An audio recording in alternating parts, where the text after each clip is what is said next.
All right, I'm here today with Jim, my good friend, and we're going to talk a bit about Tab Benoit.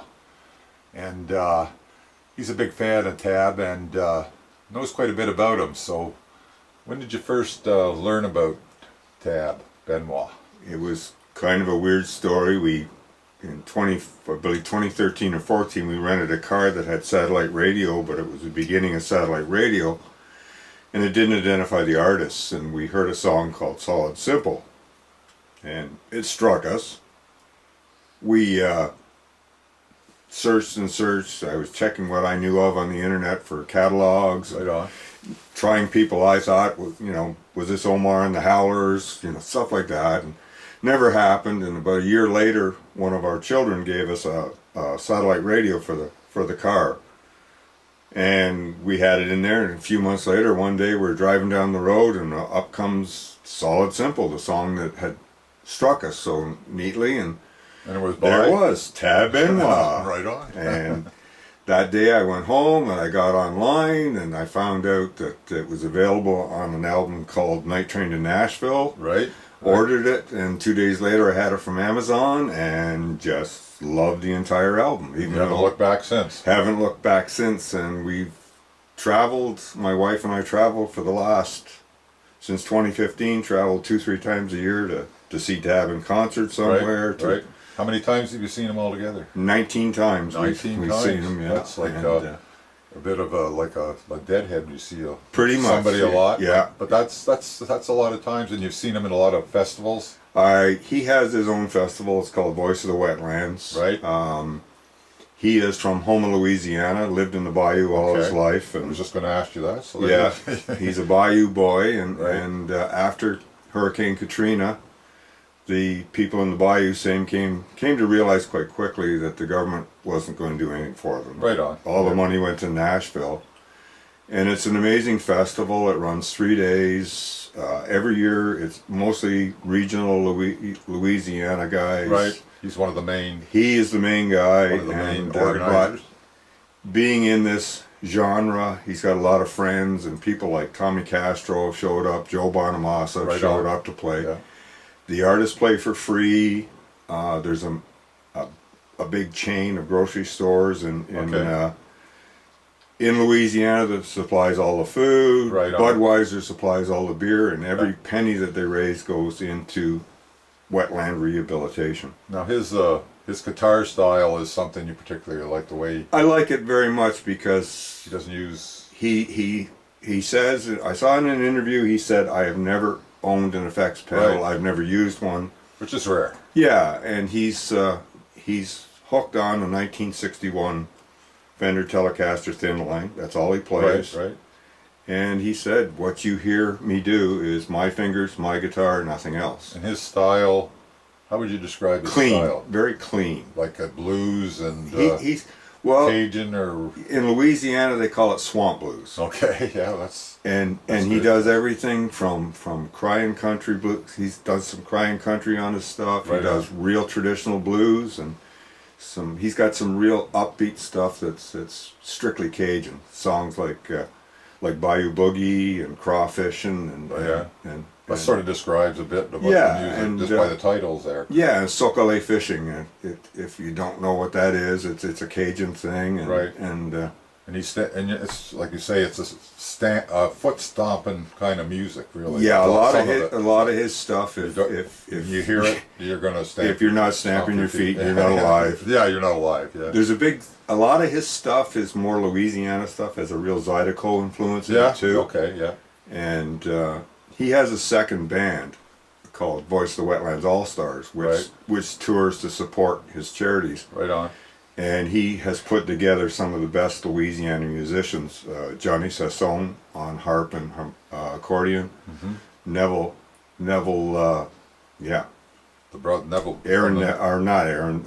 Cyril Neville. Yeah. Of the Neville brothers. Right on. Right. And a fiddle player who's just amazing by the name of Waylon Thibodeau. And they tour together to support the charity.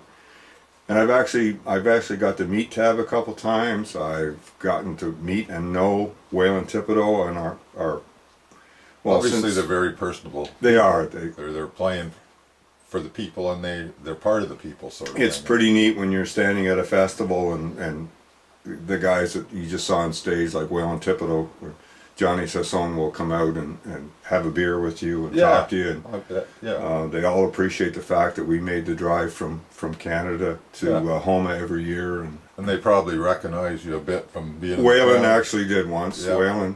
Waylon did. And you see somebody 19 times. You know? Yeah, and as I said, I've actually got to meet Tab a couple of times, and he's a great guy, very personable, and he puts on an amazing show.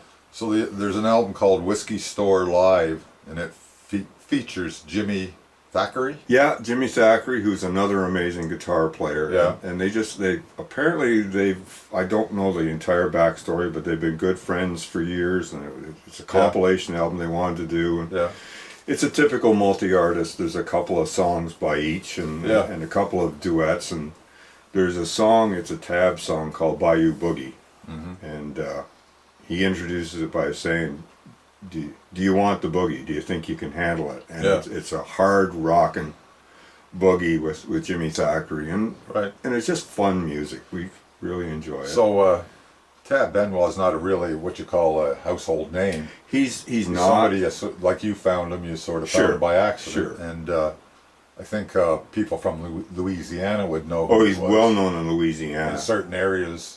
Especially in the Houma area. If anybody's ever watched the history show Swamp People, that's the Houma area. Yeah, okay. And the Cajun people, like I said, my wife and I have been going there every year since 2015, and we stay with a Cajun couple at a bed and breakfast, and they're just wonderful people. So you're getting the whole atmosphere of the music and the place. It is. Just by hearing that kind of music.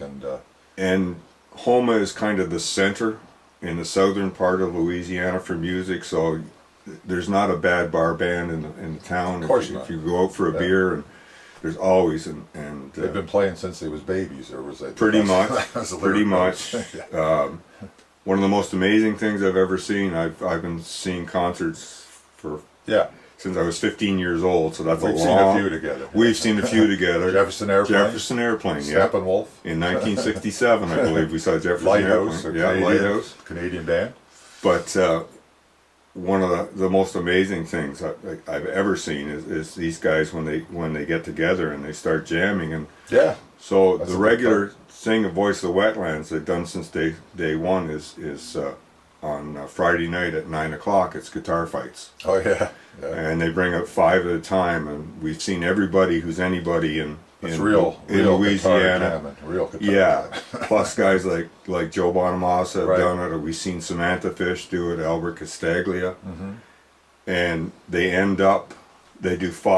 each do individual solos how they want, and the next 5 come out, and Tab comes out with all 10, and you've got 11 guitar solos on the same song. It's just crazy to watch. It's fun. Well, that's a little bit on Tab Benoit. If you haven't checked him out, see if you can. Well, he's got quite a few albums out, doesn't he? I think there's about 13 albums. Yeah, I looked online and there was quite a little list of albums. So he's recorded everybody from Crosby, Stills, Nash and Young to Hank Williams. Yeah. On one of his albums, he does an amazing version of For What It's Worth. Right. Oh, is that right? Which you would not think of a southern blues guy to do that song, and he's done some couple Neil Young songs on his albums. Yeah. So check him out. That's a little bit on Tab Benoit. So long. This is from Jim and Arden on Smell the Vinyl. So long.